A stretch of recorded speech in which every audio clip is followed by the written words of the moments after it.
ঈদে ঈদে জামা কাপড় কিনতারি না, যদি কামাই হয় হলে কিনতারি, যদি এই গার কামাল ধরতারি হলে কিনতারি।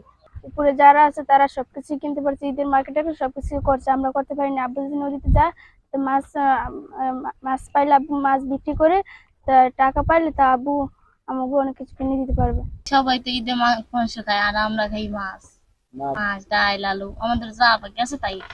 এবারে একটা বছর একটা দিন হেও মনে করো কিছু লইতেরি নি, ঈদ তৈছে আমাকে দিন না, এই তৈছে দেখা আছে যাগো টাকা আছে চাকরি পর্যন্ত করে হ্যাঁ করলি, কারণ গুড়েগারের জায়গা আছে আমরা দিতে হয়, নালে গুড়েগারা মনে করে কান্দে কার দুপুরে যাই। তো অনেকে কইতে তোমরা কি ঈদ করে তো পারো না, তোমরা কি কামাই কি রুজি হয় না, নদীতে কামাই যদি না থাকে আমরা কি করি।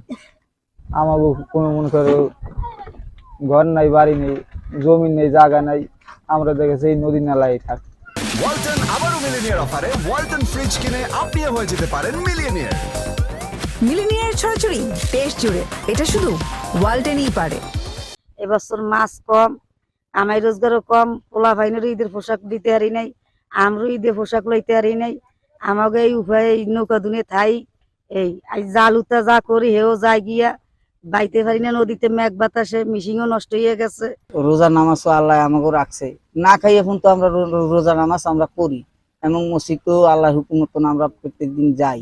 যাওয়ার পরে স্যার ঘটনা হয়েছে, এখন আমরা তো পেটের ধান্দা তো আমরা করতে হইব, আমরা তো নদীতে যাইতে হইব।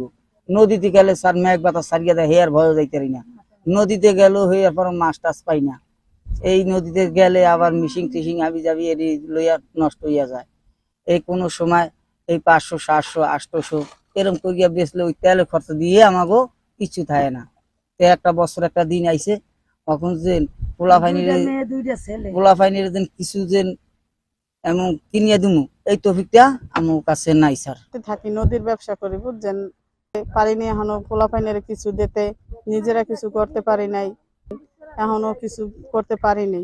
আমরা তো দূরের কথা, আমাদের পোলা ফাইনেরও এখনো কিছু দিতে পারিনি। একটু সেমাইছি নিজে পোলা ফাইনের খাওয়ামো, তাও এখনো জোড়াইতে পারিনি। আমাকে দ্বারা সবসময় যেরম যায় দিনটা ওইভাবে, একটু আমাকে দ্বারা ওইভাবে যায়। উপরের মানুষের যেমন ঈদ করে যেমনি ওইভাবে তারা আমরা করতে পারি না, আমরা হাট বাজার কিছুই করতে পারি না। উপরের মানুষের লাগান আমাকে লাগে তুলনা দিলে তারা একভাবে আমাকে জীবন চাইবে না। আশা করি নদীতে গেছে যে আমায় যে বছর ঈদ করবো, মানে গরিব মানুষ এই বছর মানে আমার ভালো হইব না। মাছ আনাজ কম নদীতে, যে আমরা যদি মাছ ভালো হয় তাহলে আমাকে টাকা পয়সা ইনকাম ভালো হয়, একটা মাছ যদি না থাকে নদীতে তাহলে আমাকে টাকা পয়সা হয় না। মান্তা সম্প্রদায়ের শতভাগ মুসলমান হওয়া সত্ত্বেও তাদের ঈদ একটা বিলাসিতা মাত্র। আসলে এই সম্প্রদায়ের যারা ডাঙ্গায় রয়েছে, যারা সরকারি ঘর পেয়েছে, তাদের দেখা যায় লোকাল যে মানুষ রয়েছে তাদের সাথে ঈদের আনন্দ ভাগাভাগি করার ক্ষেত্রে তাদের কিছু ঈদের আনন্দ উপভোগ করার একটা আমেজ আছে। সেক্ষেত্রে তারা কেউ কেউ ঈদের জামা কাপড় নতুন পরিধান করে। এছাড়া যে বেশিরভাগ রয়েছে যে ভাসমান যে সম্প্রদায় রয়েছে এখনো নৌকায় বসবাস করে, তারা আসলে ঈদের যে আনন্দ সেটা এখন পর্যন্ত তারা উপভোগ করতে পারে না। এর কারণ হলো ওরা বিশেষ করে যে ঈদের দিন নামাজ শেষে ওরা আবারও সেই নৌকায় গিয়ে বসবাস শুরু করে বা নৌকায় থাকে, তাদের আসলে যাওয়ার কোথাও জায়গা নেই। সেক্ষেত্রে ওদের কাছে ঈদের আনন্দটা তেমন নেই।